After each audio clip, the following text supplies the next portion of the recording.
What's up sa inyo mga boss at welcome back. So sa video natin na to ay isi-share ko sa inyo ang top 5 na pinaka-paborito kong color change. Pero bago ang lahat is gusto ko lang sabihin sa inyo na itong top 5 ko is base lang sa ano lang yung alam ko at kaya kong gawin. Kasi yung mga ibang color change is hindi ko alam kung paano at hindi ko pa nagagawa.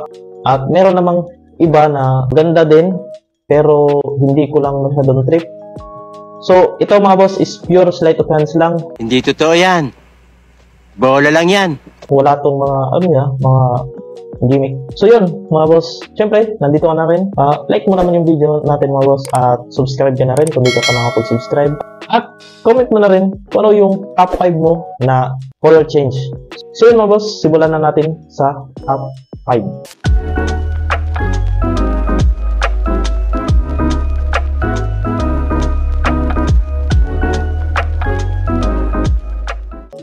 Isa sa mga paborito kong color change ay yung Bertram change by... Wait lang, kalimutan ko pangalan eh. Gunggong! Barinig kita sa mukha eh! Bruce Bertram. Tama. So isa siya sa mga ginagamit ko na color change kasi sobrang simple lang at sobrang visual ng effect. Matagal ko na siyang natutunan dati pa. At basta pag nagamit mo siya, sobrang dali lang. No? So kung makikita mo tong video na to is sobrang tagal na niyan, mga ano taon yan, high school o grade 12 nung una kong matutunan yan.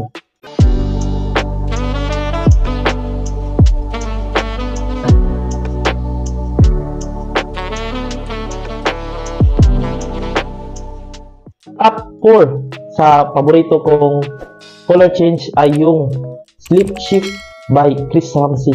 Isa siya sa mga paborito kong color change kasi madali lang din naman siya. Siguro. Nakakagigil ka. Pero madali lang naman siya at nati-change mo yung baraha ng multiple times. At sobrang visual na din, no? Maganda din siya sa camera. Kaso medyo ano lang siya sa angle pero sobrang lupit nung change na yun.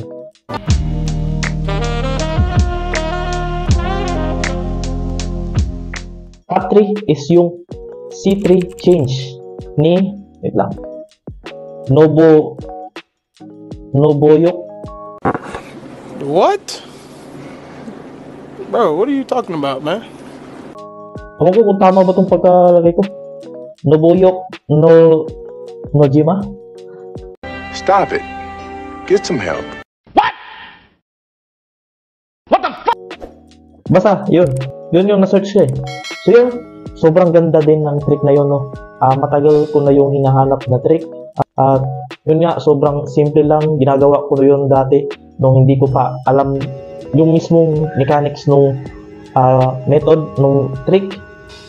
Pero nung nalaman ko, sobrang dali lang. Pero minsan, kahit marunong ka na, may mga times na kahit alam mo na gawin, pero yung parang nagkakamali ka pa rin. Pero yung effect niya visual at maganda siya sa mga, kunyari may pipili ng baraha, tapos doon mo ilalagay sa pagitan, tapos pagka-shake mo na gano'n, no?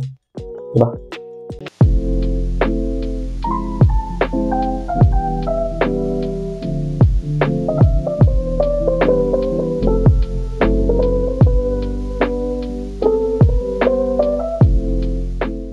Top 2 sa color change na pinaka-paborito ko ay yung Flip Shift by Chad Nilsson.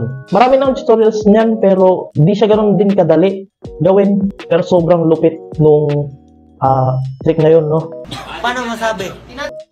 Medyo may mga bad angles lang din pero sobrang lupit lalo na pag nagbibideo ako kunyari ng ganyan o ganyan ka. At pwede din siyang gawing control, no?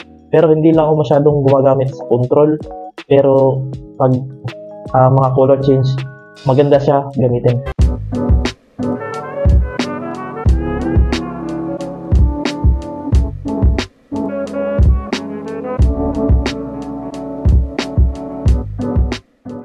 Ang top 1 na paborito kong color change ay yung CRA change by Rich Lee.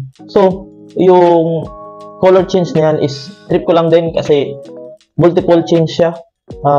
Sobrang dali lang pala niya.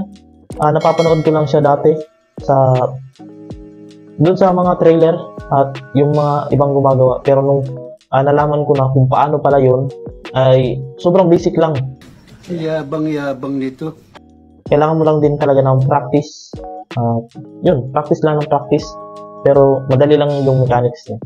Medyo matagal-tagal ko na rin alam kung paano yung trick na yun. Yung copy ko sa trick na yun ay wala na. Kasi wala na yung USB ko. Nasira na.